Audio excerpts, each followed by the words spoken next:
इसको जानना समझना है तो दो देवताओं की जय कर दो, बोले गोपाल कृष्ण भगवान के साथ राम कृष्ण भगवान की। ये राम और कृष्ण दोनों देवता का स्मरण कर लो। इसके बाहर हमारी कोई संस्कृति का अलग से स्मरण करने की आवश्यकता नहीं। दुनिया में कहीं घूमो, किसी देश में चले जाओ और आप अगर इतना कह दो आप कहां से आए ये बताने की जरूरत नहीं। आप ये कह दो हम भगवान राम और कृष्ण के देश से आए हैं, वो अपने आप समझ जाएंगे आप हिंदुस्तान से आए हो, अलग से कोई परिचय देने की जरूरत नहीं।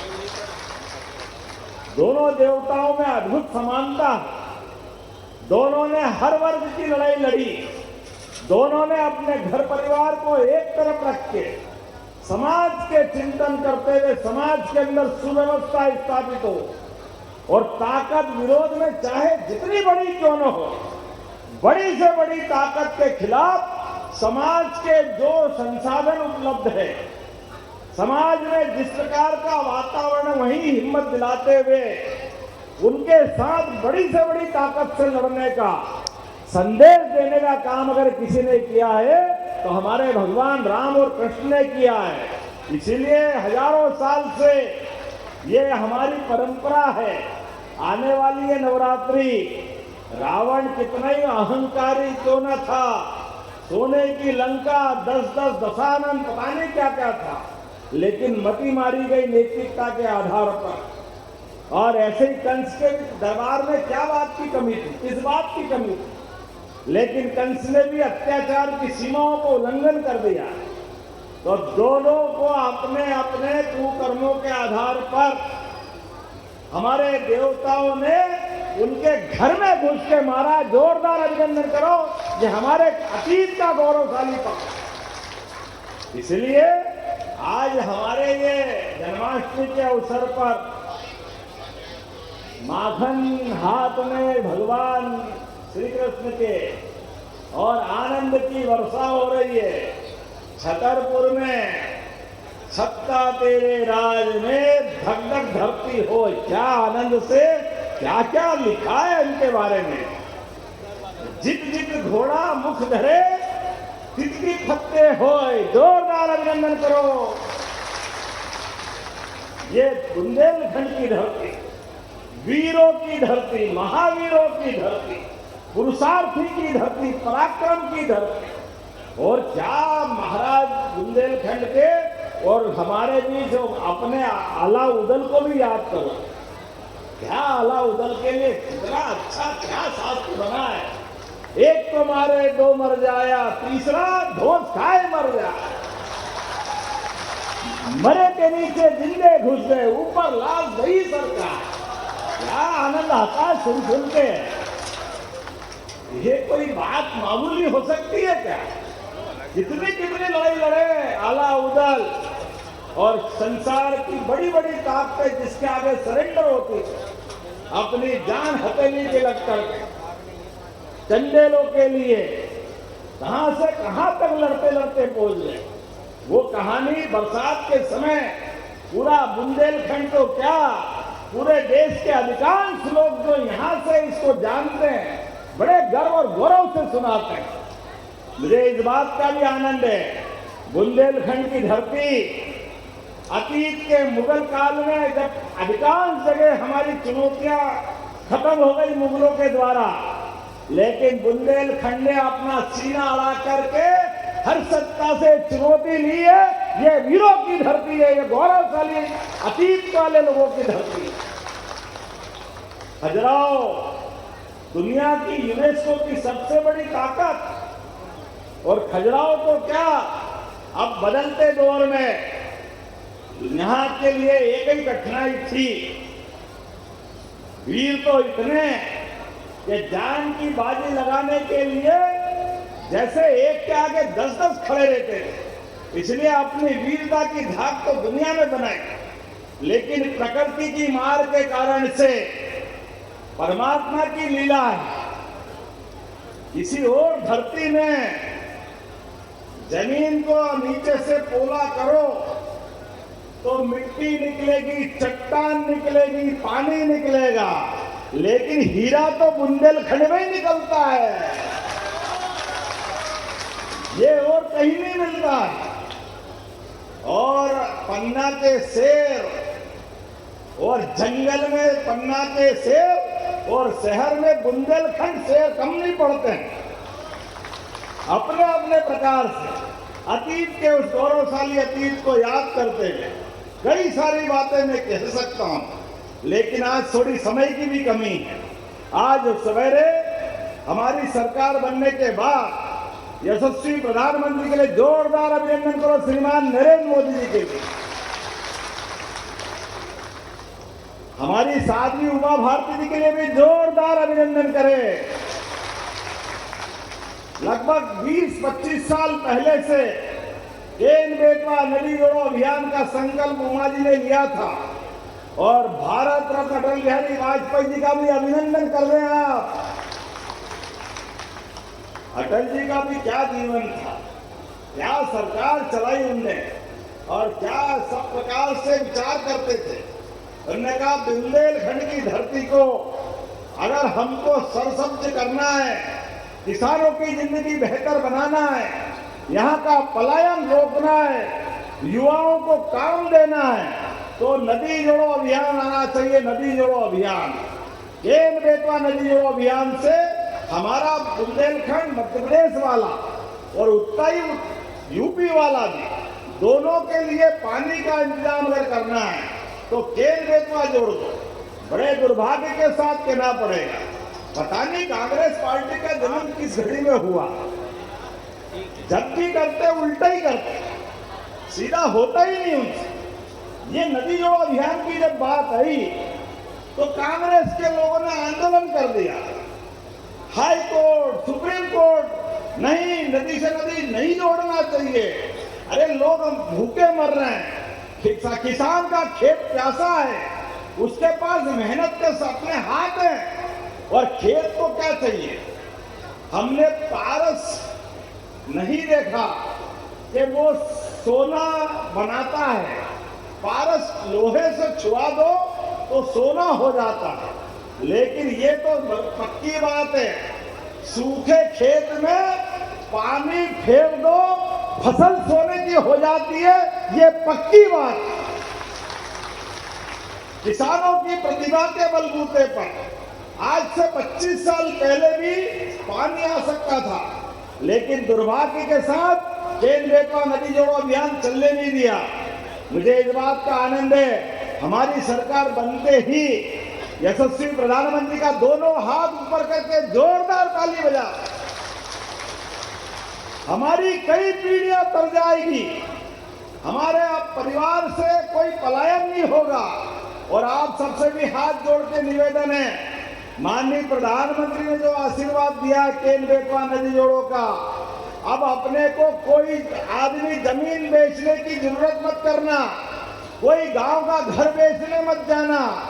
आने वाले समय में बुंदेलखंड की धरती पंजाब हरियाणा को पीछे छोड़ेगी। पंजाब हरियाणा को अपनी सिंचाई क्षमता के माध्यम से यहीं पर पर्याप्त रूप से पानी मिलेगा। बिजली की उपलब्धि तो है ही, और ये बुंदेलखंड का फिर नया इतिहास प्रारंभ होगा। और केवल खेती नहीं, अब तो हमने अलग अलग बहुत सारे काम चालू किए हैं पर्यटन को बढ़ावा देने के लिए। आज चंबल, ग्वालियर और सागर संभाग के तीनों संभाग के मिलाकर के अलग अलग प्रकार के उद्योगों के लिए आजकल तो पर्यटन भी उद्योग की तरह है। एक पर्यटन की इकाई आती है, एक होटल खुलती है, 150 लोगों को उसमें रोजगार मिलता है। 3,500 करोड़ के प्रस्ताव आए, जोरदार अभिनंदन करो। 3,500 करोड़। ये बदलते दौर का अपना समय है। अब हमने अलग अलग एक एक छोटे छोटे स्थान पर भी सभी प्रकार के रोजगार के साधन बढ़ाने का अभियान चलाया हुआ है। इसीलिए पर्यटन के लिए भी, और मैं जब शिक्षा मंत्री आया था, बहन हमारी बोल रही थी ललिता जी, जब मैं यहाँ शिक्षा मंत्री बन के आया तो छतरपुर विश्वविद्यालय की बात आई, और विश्वविद्यालय में हमारे ये पटेरिया जी और कई लोग साथ थे, दीदी भी थी। इनने कहा कि वो विश्वविद्यालय मुझे लगता है काफी लोग थे, अपन सभी थे, और इनने कहा वो एक कमरे का कुलपति का एक कमरा और उसमें एक चपरासी और कोई था ही नहीं, विश्वविद्यालय चल रहा कई साल से, इसका भवन बनवा दो। मैं महाराजा महाविद्यालय में बैठा था, मैंने कहा कि भाई अगर विश्वविद्यालय बनाना है, वास्तव में अगर छतरपुर को गौरव दिलाना है, महाराजा छत्रसाल के नाम पर स्थापित विश्वविद्यालय छोटा कैसे हो सकता है? उसी दिन उसी समय घोषणा करके उस महाविद्यालय को ही हमने विश्वविद्यालय का नामकरण दिया था। तब कई कांग्रेस के लोगों ने आंदोलन किया, हमारा महाराजा कॉलेज चला गया, विश्वविद्यालय कहाँ ये बना दिया, बेवकूफ बना रहे हैं, ये गलत बात है, जाने क्या क्या किया था। हमने कहा भाई नया विश्वविद्यालय खोलना है, नया जिला बनता है तो जो बिल्डिंग उपलब्ध है उसी में तो जिला बनता है, बाद में कलेक्ट्रेट बन जाता है। जो हमने कहा वो करके दिखाया, नया विश्वविद्यालय भवन बन रहा है, जोरदार अभिनंदन करो अपने इस विश्वविद्यालय के लिए, नई पीढ़ी के लिए।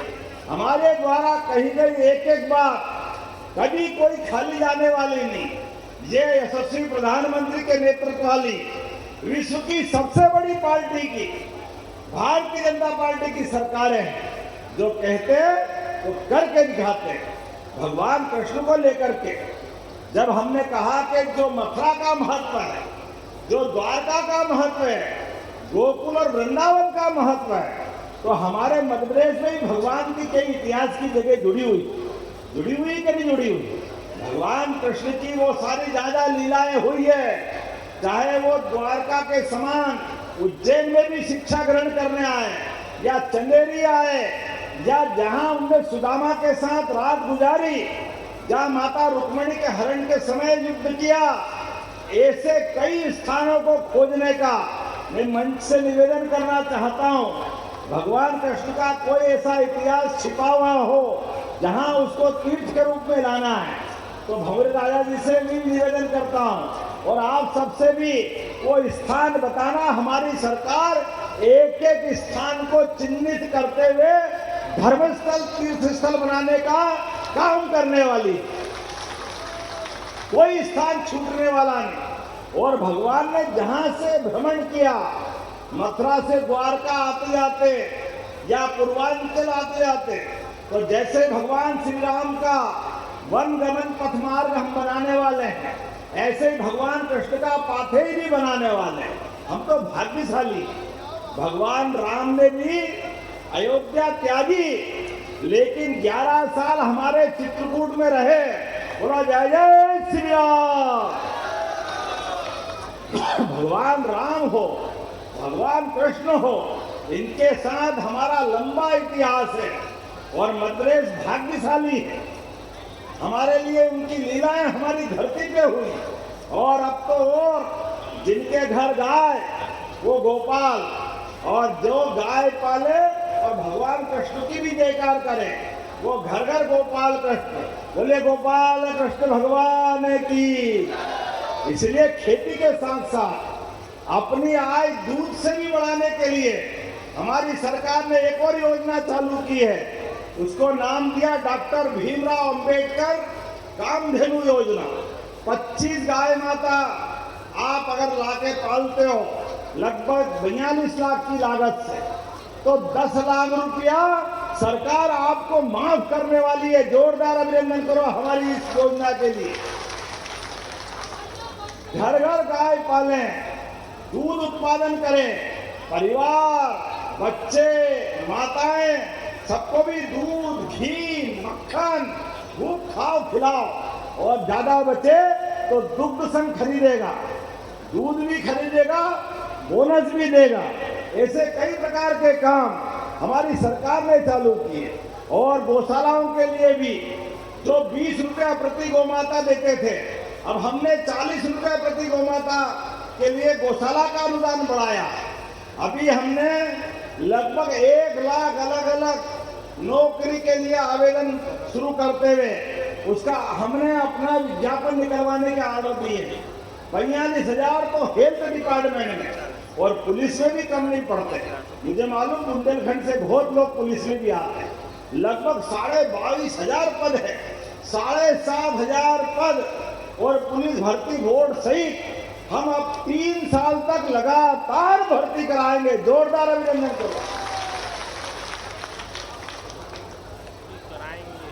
सब इंस्पेक्टर और जवान सहित सारे पदों की भर्ती पूरे प्रदेश में करने वाले हैं। एक एक करके सारे क्षेत्रों में, कोई क्षेत्र छोड़ने वाले नहीं। और रोजगार आधारित उद्योगों के लिए भी, स्वदेशी को बढ़ावा देने के लिए भी लगातार अभियान चला रहे हैं। और आज जब मैं आपसे बात कर रहा हूं तो ऐसे में यहाँ के लिए हमारी बहन ने अपनी बात कही है। वैसे में आपकी बात बहन तो जो वो मांगती है, भाई कैसे मना कर सकता है। लेकिन सागर से कवरई तक ये जो 4 लेन बन रहा है, ये 710 करोड़ की लागत से है। जोरदार ताली बजाओ। इसके निर्माण पूरा होते ही सागर से छतरपुर की दूरी 3 घंटे के बजाय 2 घंटे में हो जाएगी। जोरदार अभिनंदन करो। ये नए दौर का नया समय है। हमारी छतरपुर की 13,000 से अधिक स्वयं सहायता समूह की बहनें, 1,50,000। आप चिंता मत करना, बहनों के लिए, हमारी लाडली बहनों के लिए भी इसी सावन में तो 250 रुपये अलग और 1250 अलग दिए थे। लेकिन दुर्भाग्य के साथ कहना पड़ेगा, कांग्रेस के नेताओं को शर्म नहीं आती। वो कहते लाडली में शराब पीती है। अरे भाई, तुम्हारे मुंह में ये शब्द आया कैसे? ये बहनों के प्रति दुष्प्रचार कांग्रेस को बहुत महंगा पड़ेगा। कांग्रेसियों, तुम्हारे इन्हीं कर्मों के कारण तुम्हारी हालत खराब हुई है। कांग्रेस के लोगों की दृष्टि, कभी बड़े नेता कोई बहन को, महिला को पता नहीं क्या क्या बोलते थे, शब्द बोलने में शर्म आती। लेकिन ये बेईमान मानते नहीं है। इनके कर्म इन तक रहने दो। भैया दूज पे मैं 1,500 रुपया महीना हमारी सरकार के माध्यम से देने वाला हूं बहनों के लिए।